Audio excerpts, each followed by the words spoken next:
Introduce yourself. Okay, so I'm Rafael Gonzalez, right? I'm an SVP counselor right here in Project Kinship. We're actually an organization that pretty much provides services for people that actually successfully integrate back into the community. Also, I do have a history, right? I've been just as impacted. I did a total term 30 years for every serious crime. I was getting another opportunity to reintegrate back to the community. And this is something I'm passionate about because coming from this background, what better person to actually help contribute to the healing aspect of it, right? And why did you choose specifically like Project Kinship? I'm working at a foster care system or an Okay. Atlas Foundation. So I was still struggling. I was recently paroled. I was in color in 1994 and I paroled in 2024. 30 years. So even though I told myself I was mentally prepared to reintegrate myself and actually cut out several ties, with my old neighborhood, old acquaintances, I still had a lot of family involved in the lifestyle. So I found myself struggling in drawing those healthy boundaries, right? Because how do you separate the two? Yeah. I'm relating back to my life experience. People struggling with same challenges, reintegrating. Do you believe that an inmate's race or socioeconomic status influences how they are treated at any port, either in arrest, court, or incarceration? I believe so, to a certain extent, right? Like, without feeding too much into the part of the environment, victim circumstance, it plays a role. Oftentimes it's exploited, it's amplified, right? Because, you can see the disparities in how law is applied in the United States. They have a racial, it's me, I'm a minority, but yeah, I'm a majority. People might want incarcerated in contrast to white Caucasian males, but not that be for the same crime. Yeah. Right, so I believe there's more divergent groups gear offered to people that come from different demographics, right? And how does access to resources such like legal help, money, or support system affect their experiences? If I don't have the necessary financial means to actually get, to get adequate representation to advocate for me, to mediate certain circumstances that can be amplified and exploited for whatever political gains, it can lead to a sense of injustice, right? Yeah. It's understandable, you got so many people committing crimes or people find themselves in situations that oftentimes the representation is not what it should be. It's not adequate and it's not at the standard that a paid attorney will commit himself in representing you. So there's a disparity on that. Especially about substance use addiction, right? How am I not to sustain myself? So oftentimes, contraband, things of that nature, right? Exploitation, right? Exploiting other inmates' substance use to financially sustain myself, right? Where I have an addiction or whatnot, extortion, things of that nature. So only adds, to the snowball effect, right? Yeah. How would you say, how do inmates' punishments affect them emotionally, mentally, physically? I become I think it solidifies my sense of injustice, right? Because I think the mindset, like as a criminal, when I was actually engaged in criminality, I had the victim stance. Poor me, the words against me. And oftentimes, you look for reinforcements, right? Like situations, like see, there's a disparity between the law, right? The punishment, if I have back in my day, I grew up in the 80s, there was the disparity between crack cocaine conviction and one of cocaine. I can have a suitcase of cocaine, which is a little bit more costly than a little rock, a $10 piece of rock. Guess what will get the most severe punishment? Right? My punishment will be most severe. The person don't reinforces there's a disparity. So pretty many times, because of this, I start rationalizing my criminality. And I feel a sense of entitlement that I should break the law, that I should commit these crimes, right? Because the disparity is unfair. I look at it, the self-pity, self-loathing. So it drives my criminality. Do you believe that incarceration and other forms of punishment actually reduce recidivism? Recidivism? Or correct behavior? I think if it's punitive alone, I don't think it has any effect on me. It's not going to deter crime. That's been proven. These punitive measures aim to reform me or to correct the behavior, with an emphasis on rehabilitation, was simply for punishment. Right? And I think if it just brings me towards punishment, I don't think that in itself is a deterrent. Right? If you add the concoction of rehabilitation, process groups, GBT, emotional intelligence sort of thing, I think it's more effective, right? Because at 17, 18 years old, when I was sentenced to 29 years to life, possibly LWOP, I didn't know what that meant. I didn't know, you're gonna go 30 years in prison, what does that mean? What do you believe helps most with rehabilitation or change? Education. I went in at the age of 18, right? I was expelled in the 8th grade for fights, gang fights. right? And at the time I was struggling with my environment, right? Like the situation at home was not the best. I felt safer at home in the street than I did at home. I had away from my mom worked 2 jobs. My dad was struggling with addiction. So for me, like once I came to understand, further my education, having self-awareness, being in tune with myself, be able to, I should say, confront my insecurities. I felt dumb. I didn't feel I was smart enough, right? I didn't understand what learning style was. So I just gave up on myself. It just reinforced the idea that I was done, I was good enough. That came from my trauma. Being in experienced domestic violence, feel that I wasn't good enough to get that validation from my father. And I mean by the validation is for him to actually validate me as a human being, that he'll be a better father to me, right? Not just to be loved, but to be loved, like he'll be a good father to me.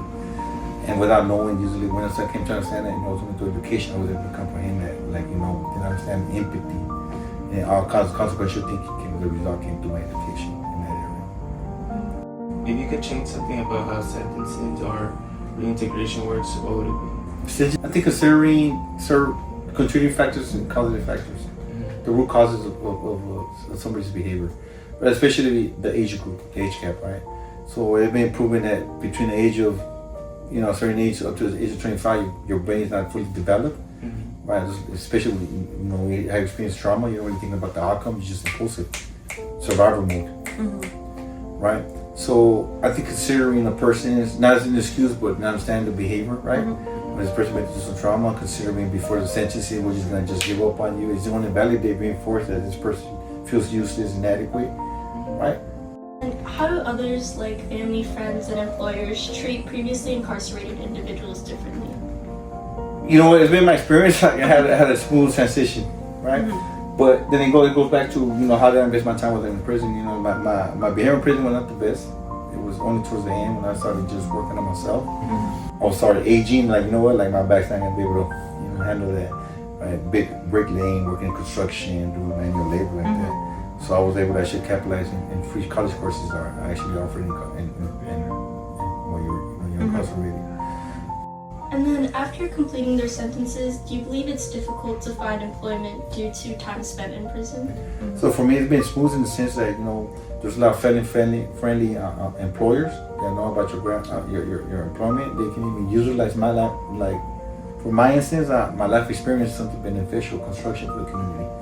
Right, so this nonprofit organization actually, I'm privileged to work for, actually took me on, and now I'm able to use my life experience for something constructive, right? And usually level with clinicians, people that have never been incarcerated, but at the same time they're able to learn more about myself through them. Like I have some clients that oftentimes confide in me that their lack of work history is a problem, which is not something. Right? I went in prison at the age of 17, 18, and my work experience is non-existent. Right, so I can understand some of the challenges that come with it. And they're trying to get a job, like what was your last employer, have a resume, things of that nature. But it's not so much of an obstacle where it prevents employment. Right, we can equip people with resume because even things that they're doing in prison. What some trades that you can actually apply right here, and actually refer to job friendly, family friendly employers that actually understanding the challenges and the stigma associated with having a felony. How are the previously incarcerated stereotyped or misunderstood? I think it can be misunderstood or reinforced. First of all, I need to start looking at myself as a victim. Right? And in our region of my life, right? Like I committed a crime, I understand, but at the same time, I can understand self-forgiveness, self-compassion, it shouldn't let it deter me. So oftentimes we tell people that look, get after mindset. Like, people expect you to get out of prison to be trusted. Trust is not to be given, it's supposed to be earned. You show through your work ethic, the caliber, the kind of person you should be today. And I think that speaks for itself, right? So, and that's one of the things I came to understand oftentimes, that victim stance mentality would just keep you in the position of actually reinforcing that stigma, right? People are gonna be distrusting of you. They should be, right? But the thing is, I'm not gonna allow that to deter me from my personal endeavors, my personal goals in life. By reinforcing it, I'm gonna grow out of it, understanding it, and learn how to navigate around it. Everybody has adversities, hardships in life. But am I going to go back to what I know to confront challenges and reinforce that stereotype? Yeah. Or am I going to correct it through my behavior as a person, the proactive person I should be today, regardless of the obstacles and challenges that present themselves? And how has your time in prison and your experience in this position affected how you see other inmates? The compassion aspect of it, without judgment, right?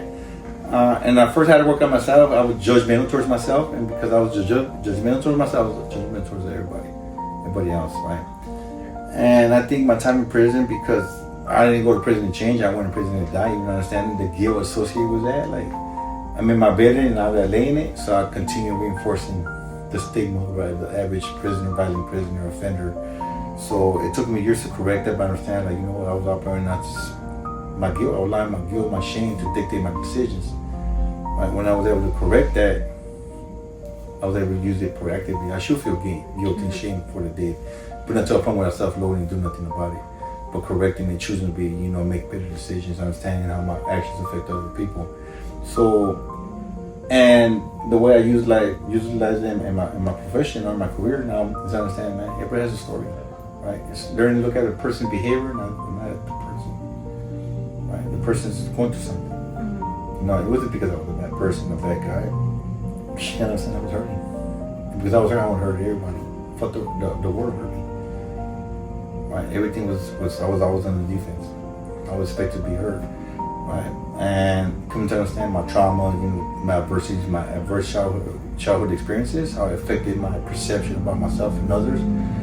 What do you wish people better understood about individuals who have been incarcerated?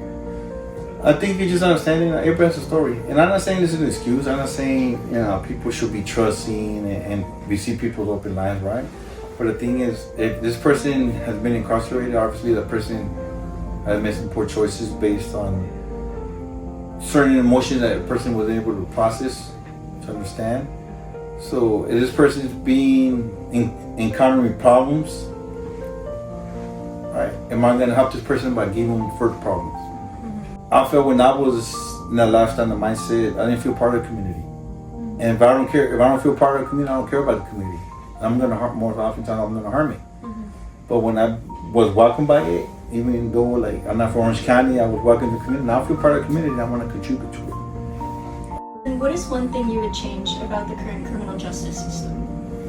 One thing I think it would be more aimed towards restorative justice, including, you know, I committed a very heinous crime, but I don't think the survivors of the crime I committed were ever given a say into the whole process. Oftentimes you commit a crime and the state takes claim, right, of the role. Yeah. Or we're gonna impart justice, we're gonna do this and that, and the victims don't really have a say so in it. But and just because I say it doesn't mean I should be like the persons that I committed a very, you know, serious crime. I don't know if I'm allowed to say it or not, but I committed murder, first degree murder. And the people that are harmed, their sentence, keep them in prison for the rest of life, you should die in prison. It's valid. However, it doesn't mean I have to agree with it, especially when the law sentenced me to 29 years to life with a possibility of parole. If I could show, you know, I had, you know, been able to come to a point where I could be accountable for my actions. Accountable means not making excuses, taking responsibility, and correcting that behavior. Right. So I think just balancing it out, where they have a say so as well.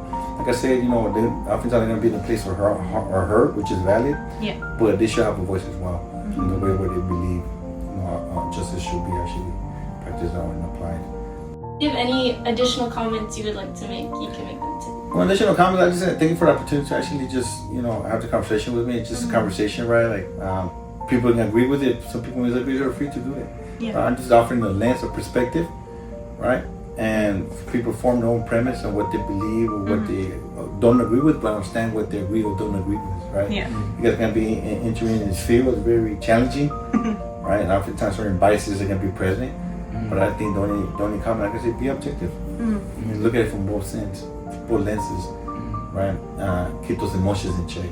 So I just want to say thank you for the opportunity to have a conversation with me, and you guys are doing great. Thank you for the Thank questions, you. are very informed. Obviously, you guys did your homework, and I appreciate you guys taking the time to come in and talk to us. We're a big part of this conversation. Yeah. Thank you for letting us. Thank you for the privilege.